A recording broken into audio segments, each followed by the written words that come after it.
I work as a music coordinator at a church, and I'm planning a service for a few weeks' time, and I'm struggling to find musicians. There's a real chance there won't be any musicians at all. I know a lot of churches will struggle with that a lot more than I will. What's going to happen? If we have no musicians, do we have no music? Do we just not sing together? Or maybe we read together instead, or replace it with something else. What exactly is it about singing? What makes it so special? What makes it different to reading together or just speaking to each other? I want to tell you about this guy called Athanasius. He was a bishop in the 4th century, and once he wrote a letter to his friend called Marcellinus. Now Marcellinus was going through some really tough times and was struggling, but Athanasius was encouraged because he was reading his Bible more, especially the Psalms. So Athanasius writes to him explaining the Psalms. And now he goes about it in a bit of an odd way. He writes what an old man once told him.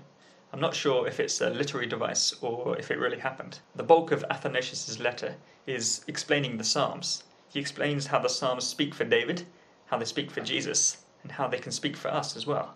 How we can use them as prayers in whatever circumstance we find ourselves in. There's one bit of Athanasius' letter which I'm really interested in.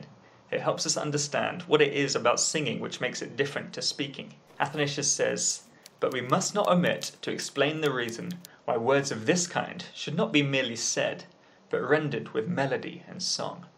He goes on to say, we're not just tickling the aesthetic palate when we sing, and it's not just more pleasing to the ear. No, rather, it's for the soul's own profit. But how exactly? How exactly do our souls profit when we sing? Well, Athanasius explains, when people sing, they express their love to God with all the strength and power they possess. Here's Athanasius' main point. He's saying singing has this unifying effect. He's not talking about being united to those around you as you sing. Rather, he's saying that singing unites us to ourselves. Somehow it unites our minds and our bodies. Athanasius gives a couple of examples of when people think good things but do bad things, or vice versa. So he gives the example of Pontius Pilate. When Jesus is on trial, Pilate says, "I find no basis for a charge against him." But then what does Pilate do? Well, he goes on to crucify him. Athanasius says we're all the same, really. We might be resisting one sin, but in our minds committing another sin. His point is when we sing, our thoughts and our actions, they're lined up in some way. And he finds a basis for this in the Bible. He looks at James chapter 5. James 5:13 says, "Is anyone happy? Let them sing songs of praise." To sing when you're happy is a normal thing to do. It's natural. I do it all the time. But Athanasius explains that singing is not just for when we're happy. It's for every emotion. This is how Athanasius puts it. Sadness is lightened as we chant. Failure is acknowledged as one sings. Fear is braced by hope in singing. This isn't just putting on rose-tinted glasses or pretending you're happy or manufacturing it. No, something is really happening when we sing. Let's take stock. Perhaps you can visualize it like this. Singing works both inside out and outside in. In terms of singing being inside out, this is what Athanasius says.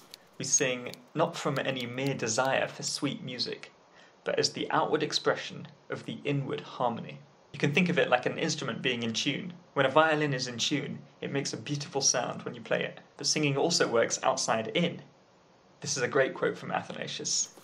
"He who sings well puts his soul in tune." Athanasius says singing benefits not just ourselves, but also those listening in. And we know that, don't we? I always benefit when I hear other brothers and sisters singing at church. What's the take-home message here? Well, it's got to be keep on singing. Singing helps express what's on the inside. As we sing, we can express our love for Christ and our joy in the gospel. But singing also changes what's on the inside. As we hear singing, whether it's from ourselves or from those around us, God causes the gospel to dwell in us richly. And it seems singing does that in a way that speaking just can't. That doesn't mean singing is always better than speaking. There's some things that speaking can do that singing can't. Here's a quote from lyricist Jip Harburg to sum up. "Words make you think a thought. Music makes you feel a feeling.